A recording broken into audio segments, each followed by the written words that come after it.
Shalom everyone, and welcome to Bits of Torah Truths. We're on Parashat Tisa, and I titled the study this week, To Fulfill the Law of Rabbinic Idiom. Okay, so I posted the link in the room at MATSATI.com, and so let's begin. So this week's reading, it's from Parashat Tisa, and it's Exodus chapter 30 verse 11 through chapter 34 verse 35. And the portion opens with the Lord instructing Moshe to take a census of the people.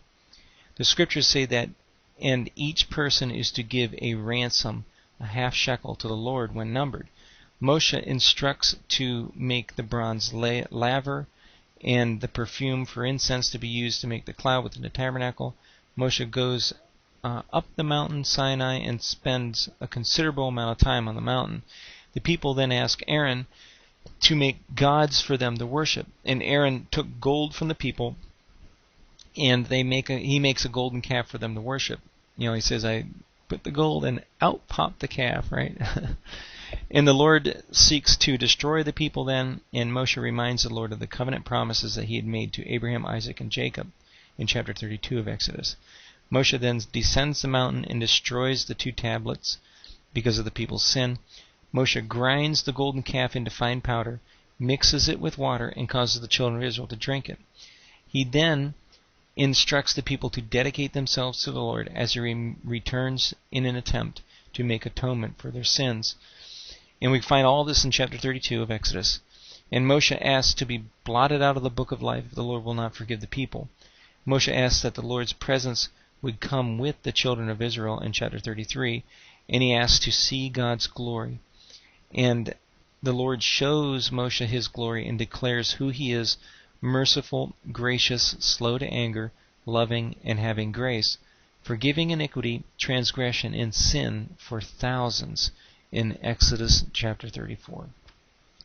So, that was a summary of the Torah portion, Parashat Tisa. And reading through the Torah portion this week, notice how the people did not understand what it means to obey God, or what it means to fulfill the law.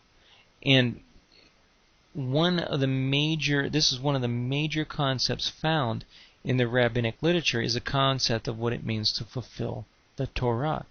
And had the people understood the meaning of to fulfill the Torah, would they have taken better counsel to not make the mistake they did in asking Aaron to build them a golden calf? Well, I want to look at today what it means to fulfill the Torah. And so the scriptures that we're looking at is from Exodus 31, verse 1 through 3. It says the following. It says, Now the Lord spoke to Moshe, saying, See, I have called by name Bezalel, the son of Uri, the son of Hur, of the tribe of Judah. I have filled him with the Spirit of God in wisdom, in understanding, in knowledge, and in all kinds of craftsmanship. Okay, so the Torah portion for this week speaks of the Lord telling Moshe that he had called Bezalel to construct the tabernacle. And based on the opening verse from Parashat Tisa, the rabbis, they have a lot to say about, in Midrash Rabbah, on this verse on God calling Bezalel to construct the tabernacle. And so the Midrash that's of particular interest is here on the first page. And it's Midrash Rabbah Shemot, Parashat 39, part 2. And that says the following. It says, And the Lord spoke unto Moshe, saying, See, I have called by name Bezalel. And Rabbi Tanhuma, son of Abba, began thus. Then did he see it and declare it. He established it, yea, and searched it, and declared it. Had it not been that God foresaw it, that Israel would receive the Torah, he would not have created a world, for it says, Then did he see it and declare it. Rabbi Hoshaya said, Anyone who has knowledge but lacks the fear of sin really has nothing, just as a carpenter who has no tools with him is not a real carpenter. Because the bolts which guard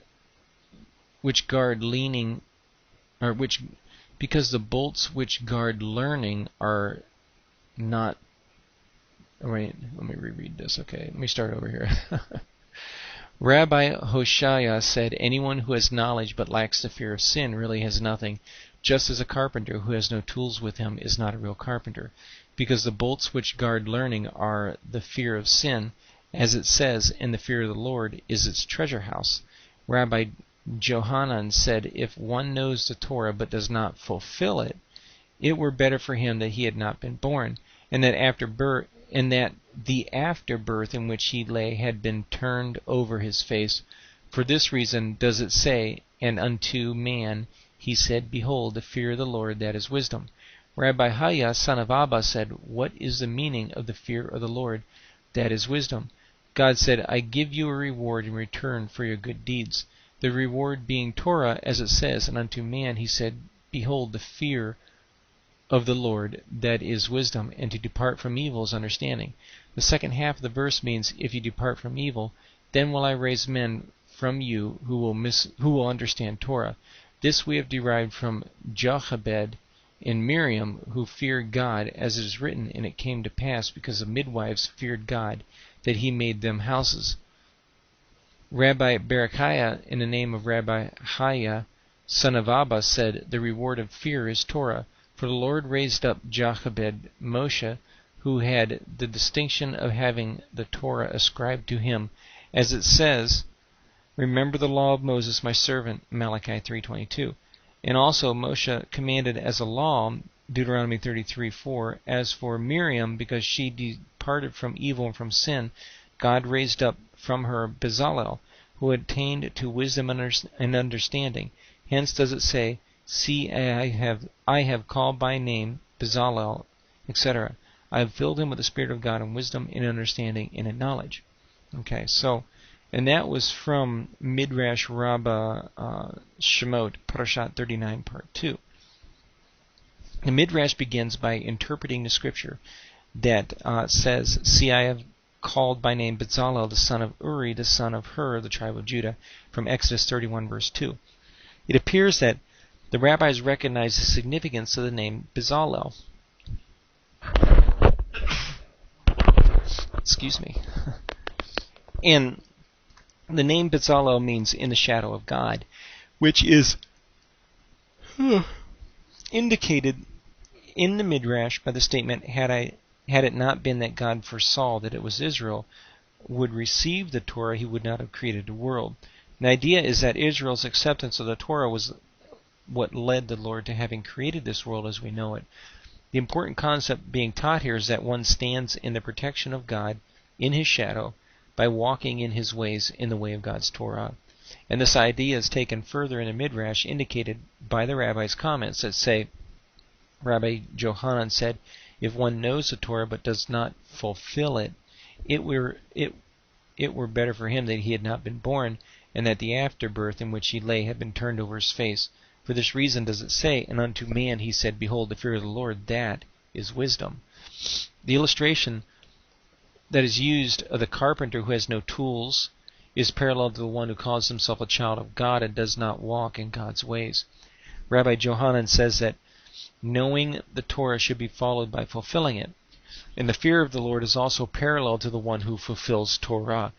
And so let's discuss what it means to fulfill the Torah. Now, the Apostle Paul said to the Romans in Romans 13, verse 10, love does no wrong to a neighbor, therefore love is the fulfillment of the law. And so what does it mean to fulfill the law or to fulfill Torah? The phrase fulfill the Torah is a rabbinic idiom that is still in use today. The word law or Torah is understood from the sense of teaching, guidance, and instruction rather than simply the legal regulation. Note that from last week's Torah portion, the Torah is understood as the light of God, which provides for us guidance and instruction for living. Commentators have often understood the Torah to refer to the first 5 books of the Bible, but tend to look at the Torah purely from the perspective of being a legal regulation rather than a loving God giving his children loving instructions for living. According to the Scriptures, we also know that the word Torah may be used as a reference to the Scriptures in general.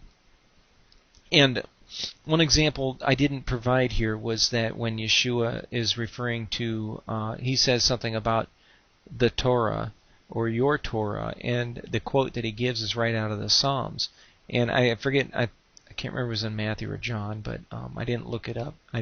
Just didn't put it in here. But there is a first century case right there from the apostolic writings that the Torah may be used as a reference in general to all of the scriptures, to all of the Tanakh. And in Yeshua's time and amongst Jews today, the Torah is a very positive thing. The Lord gave us His instructions for living because He loves us and wants the best for our lives. And as a result of this, the rabbis made it their goal to understand these instructions and to teach people to live by them, just like we read in Ezra chapter 7, verse 10. So on page 3, I have here Ezra 7, verse 9 through 10. It says, "For on the first of the month he began to go up from Babylon, and on the first of the fifth month he came to Jerusalem, because the good hand of his God was upon him. For Ezra had set his heart to study the law of the Lord, and to practice it, and to teach his statutes and ordinances of Israel." And so, looking at the Hebrew translation of Romans 13, verse 10, on the fulfillment, love and fulfillment, we see that the translation of to fulfill or fulfillment is taken from the word. If we look at the Ginsburg's Hebrew translation of the New Testament, it takes from the word kim or lekim, meaning to fill, carry, to fulfill, to carry out, or to hold, or to save, not to destroy. And this word means to uphold or establish, as well as to fulfill, complete, or accomplish. And in rabbinic thought, the phrase to fulfill the Torah or to fulfill the law is often used as an idiom to refer to the proper interpretation of the Torah, so that people can follow in God's ways in the way that the Lord had intended. The difficulty today is that there are some interpretations that are designed to undermine the meaning of the Torah by misrepresenting it. The rabbinic concept of to fulfill the law is how to properly obey God's commands. Take, for example, the mitzvah concerning adultery. One could interpret this command to say that it is specifically against one's spouse and not about pornography. Thus, looking at pornography is okay. And when Yeshua declared lust as being also as being a violation of the command in Matthew 5:28, he was clarifying the true intent of the Torah. Looking at pornography is also adultery. And thus, Yeshua clarified the true intent of the law in the sense of the rabbinic understanding of to fulfill the law. And and Eli says also used when they properly interpreted it. And when we look at Matthew 5 through 7 as an example, that Yeshua says, he talks about fulfilling the law, and then you look in the rest of 5, 6, and 7 that he is teaching these principles of Torah, and he is more properly teaching these principles, like this case example in point 528 on lusting in the heart. And so it seems like he is following a rabbinic tradition, a teaching technique on fulfilling the law. Yeshua in Matthew 5 was teaching how to properly obey God's command, and especially with the example I give here is on adultery. And in a similar manner, the rabbinic understanding of fulfilling the law is found within this context. And examples we can take from the rabbinic literature, from the Mishnah Harayot 1:3, it says that if the Sanhedrin gives a decision to abolish or uproot a law by saying, for instance, that the Torah does not include the laws of Shabbat or idolatry, the members of the court are free from a sin offering if they obey them.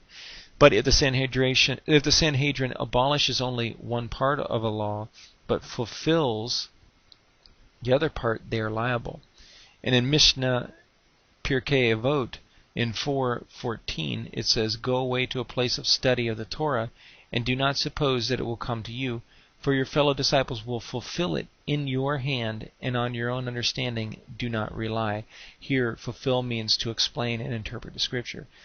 So we find the rabbinic explanations on to fulfill the law.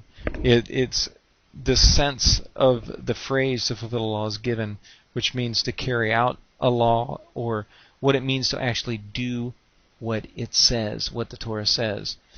And Sherry says, and most Christians read that as putting an end to the law because he fulfilled it. Right, and that's the mistake to do that. And Old Servant says Christians are ignorant of Yah's word for the most part. They don't study because they think they're all saved by grace. And then I used to be a Christian, but I kept searching for truth. I've studied Torah now over 18,000 hours. That's pretty good. Yeah, that is sad but true, Sherry. But in the rabbinic rulings near Yeshua's time, we find many examples of this usage, such as from Mishnah Sukkot 2:7. If this is how you act, you have never in your whole life fulfilled the requirement of dwelling in a sukkah.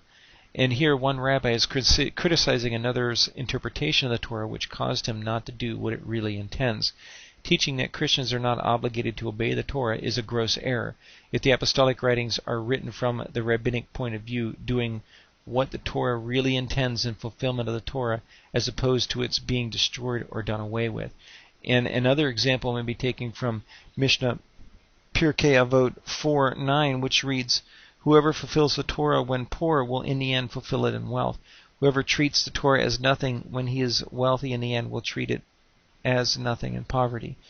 And again, the rabbis discussed to obey as opposed to the modern mindset that fulfill was meant to do away with something. In the apostolic writings, these two usages of the fulfill appear to be key to understanding Yeshua's words on the passage in Matthew 5 that begins with speaking about fulfilling the Torah. In Matthew 5:19 it says, "Anyone who breaks one of the least of these commands and teaches others to do the same will be called least in the kingdom of heaven. But whoever practices and teaches these commands will be called great in the kingdom of heaven." And here we find two actions, the one of practicing and two, teaching others to do the same. And these two are paralleled to the two idiomatic senses of fulfill, while the words break and teach others to break are the idiomatic senses of to abolish. Yeshua's statement about fulfilling and abolishing the Torah is a parallel to the sentence. Remember that parallelisms were also a very common rabbinic method of emphasizing an idea in the Bible. By understanding the idiom of to fulfill, we see that Yeshua was emphatically stating his intention, which was to explain God's words and to live by it and to not undermine it.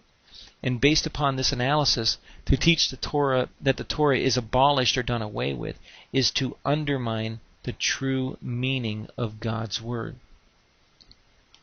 The question then is, if the Torah is God's instruction for how to live, then are Gentiles entirely excluded from its wonderful truths? Because we know there are interpretations even within the Messianic community. Bilateral ecclesiology, that they're the laws only for the Jew and not for the Gentile, etc. And so in both the epistles of Paul to the Romans and the Galatians, following Paul's having spent time arguing over halacha regarding how to observe the Torah and its relationship to salvation in Yeshua the Messiah, he answers this question by speaking about how the Gentiles can fulfill the law according to Romans 13, verse 8 through 10, and Galatians 5, verse 14. And on page 5, these two verses, I show these two verses here, and it says the following in Romans 13, 8 to 10, "Owing nothing to anyone except to love one another, for he who loves his neighbor has fulfilled the law. For this, you shall not commit adultery, you shall not murder, you shall not steal, you shall not covet. And if there is any other command, it is summed up in this saying, you shall love your neighbor as yourself. Love does no wrong to a neighbor, therefore love is a fulfillment of the law." And in Galatians 5:14, "For the whole law is fulfilled in one word in the statement, you shall love your neighbor as yourself." Okay, so the question about these scriptures is whether Paul is using than the idiomatic sense of the fulfill the Torah or not, the rabbinic sense. And if Paul is using the idiomatic sense of fulfill the Torah, he is reiterating Yeshua's key teaching about loving God and his neighbor that says that all the law and the prophets hang on these two commands in Matthew 22 verse 40. And we also know that summarizing the Torah with a few commands is not only a biblical concept, and we find something similar in Habakkuk, but also in the rabbinic sense that Rabbi Hillel used that very same technique to summarize Torah into a few very concise things. These two commands are the summation of all the Torah. And remember that summation is a mathematical operation that is inclusive, not exclusive. Because I've heard people say that all we do is love now. We don't have to worry about those commands. All we do is love. And it's like this all being summed up somehow excludes everything else. That doesn't make sense mathematically. Summation is inclusive, not exclusive. And there is a Torah principle that is at work here in a sense that is taken from the opening chapters from Vayikra, Leviticus, on the sacrifice, which says that if you sin, then you are to bring a sacrifice, etc. And the key word here is if, whereby if a person did not sin, he wouldn't have to bring a sacrifice. And under this Torah principle, love is the fundamental tenet or motivation that shapes how all the laws are to be obeyed. We obey God's laws because we love Him. Paul also seems to be using the idiomatic sense of to fulfill the Torah to say that loving your neighbor is actually the living out of the Torah. And when we love our neighbor, it is as if we had done everything God has asked of us. The point is that a person who is honest and praiseworthy in all his dealings with others has truly hit God's goal for how he should live. And this may be achieved only by the power of the Holy Spirit working in our lives. Neither Yeshua or Paul canceled the law. They actually taught and lived it to the utmost. And in parallel fashion, Paul is saying that when we love our neighbor, we have truly achieved the goal of all the mitzvot. The motivation for obeying God's commands should be out of our love for Him, and that is why the Apostle John wrote in his epistle in 1 John chapter 5, verse 1 through 3. Whoever believes that Jesus is the Christ is born of God. Whoever loves the Father loves the child born of Him. By this we know that we love the children of God when we love God and observe or obey His commands. For this is the love of God, that we keep His commandments, and His commandments are not burdensome. And, so John is just reiterating Deuteronomy 30, that's saying that the commands are not burdensome. And one of the major events in this week's Torah portion is the story that while Moshe was up on the mountain on Sinai receiving God's Torah, the people were getting anxious down on the plain. Moshe spent 40 days in Exodus 24 verse 18 up on the mountain with God, and by the end of that time the people were beginning to think that he had died or left them. The people then urged Aaron to make gods for them to follow. And since they were accustomed to having a visual representation of the gods in Egypt, this was the natural but sinful result of their thinking. And so contained within the command to love one another and to love God, we're also to lovingly wait and be patient with both God and one another. And the rabbinic concept of to fulfill the Torah that is found within the fundamental tenet of love for God and others would have led to the people taking better counsel than to build for themselves a God of their own making. And so, to answer that question at the very beginning of the study was that if they had known the meaning of to fulfill the Torah, then would they have made a better decision to not ask Aaron to make these gods? And for them, because they don't know what happened to Moshe, right? And so the idea is that the the fulfilling of the command, the fulfilling of the Torah also includes this fundamental tenet of love for God and others and being patient with one another. And they should have had patience for the Lord. And it's, if they had known this concept of fulfilling the Torah, would they have taken bitter counsel to not make this mistake? And it's difficult to say, And the first and the greatest command indicates to us that the most important first, or the chief manner in which commands are to be observed, which requires the whole heart, the soul, and the mind, and all the strength and the power of a man, the principal duties and action of a man who is in a covenant relationship with God, hinge upon love, a love for both God and his neighbor. The causality of our lives is love, to serve the Lord in love, to serve one another in love, and to seek the Lord's help to do the same. And this command to love God and others was given to remind us of the centrality of the Lord and his Messiah in our lives. And without the power of the Messiah and the Spirit of God in our lives, it would be impossible to fulfill his commands, which is the definition of a covenant relationship according to the Scriptures. The people did not understand this in Parashat Tisa. However, we do understand this today, and we can thank the Lord in heaven for the mercy that he has shown us and the help that he continues to provide us to keep us on the path of righteousness and truth. And so that concludes the study for tonight. Does anyone have any questions? I'll release the mic here.